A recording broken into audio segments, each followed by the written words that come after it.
এই রাকিব, কথা শুনতেছিস? হ্যাঁ আপু, কি বলবি বল, শুনতেছি। ফোনটা রেখে খাওয়া দাওয়া করে পরীক্ষা দিতে যা, 10টা বেজে গেছে। আচ্ছা ঠিক আছে, আসতেছি। আচ্ছা জান, তুমি আমার বন্ধুর সাথে গেম খেলো। হ্যাঁ, আমি পরীক্ষায় যাইতেছি, বিকালে আসার পর কথা হবে। আচ্ছা ঠিক আছে, যান পরীক্ষা দিতে যাও। আসলে রাকিব, ভালো করে পরীক্ষা দিও। ওকে ঠিক আছে। আচ্ছা বন্ধু, যা ভালো করে পরীক্ষা দিস। দোয়া করিস। আচ্ছা আমি যাইগা, তোরা গেম খেল। আচ্ছা ঠিক আছে বন্ধু। 3 ঘন্টা পর যখন রাকিব স্কুল থেকে আসে, আলহামদুলিল্লাহ, আজকের পরীক্ষা অনেক ভালো হয়েছে। ও মা, আমার বন্ধু দেখি এখনো গেম খেলতেছে। আচ্ছা আমার জানটা দেখি তো কখন অফলাইন গেছে। এখানেই তো ছিল তোমার আইডি স্টারবেন করা, এখন তোমার আইডি নাই কেন? ওয়াইট, দেখি তো বন্ধু কার সাথে গেম খেলতেছে। এই তুমি এখানে ডোতে গেম খেলতেছো ওর সাথে? আমারে আনফ্রেন্ড করে দিয়ে আমার বন্ধুর সাথে গেম খেলতেছো?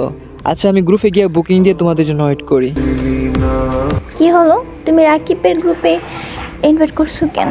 এই জান, তুমি কি আমার সাথে মজা করতেছো? আমার কিন্তু কষ্ট হচ্ছে। আরে রাকিব সরি, তুমি আমাকে মাফ করে দিও। আসলে তোমাকে আমার কিছু বলার নেই। এই তুমি কিছু বলো রাকিবকে। বন্ধু তুই ওরে বইলা যা।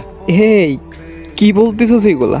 আমার না কিছু মাথায় ঢুকতেছে না, সব কিছু মাথার উপর দিয়ে যাইতেছে। যা হয়েছে বন্ধু বাদ দে। আমাদের মধ্যে কেমনে যে কি হয়ে গেল কিছুক্ষণের মধ্যে, এটা বুঝতে পারলাম না। আমি ওরে ভালোবেসে ফেলছি, আমার জন্য না হয় ওরে ছাইড়ে দে। আর এই যে তুমি, তুমি না আমার অনেক ভালোবাসতা, এই 3 ঘন্টার মধ্যে তোদের প্রেম হয়ে গেছে। তুই না আমার বন্ধু ছিলি। হ্যাঁ, আমি তোর গার্লফ্রেন্ডের সাথে রিলেশনে জড়াই গেছি। ও তো আমার ফ্যান লিস্ট থেকে আনফ্রেন্ড করে দিছে, তুই কেন রাইখা দিছিস আমারে? বেইমানি করছি, কিন্তু তোরে আনফ্রেন্ড করতে পারবো না বন্ধু।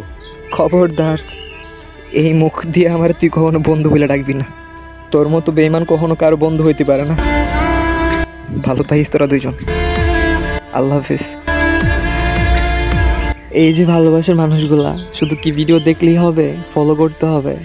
আর আরেকটা কথা, তোমরা যারা আমার সাথে কথা বলতে চাও, তারা আমার টিকটক আইডির বায়োতে ফেসবুক আইডির লিঙ্ক দেওয়া আছে, ফলো দিয়ে আমাকে ইনবক্সে SMS দিও, সবার সাথে কথা হবে।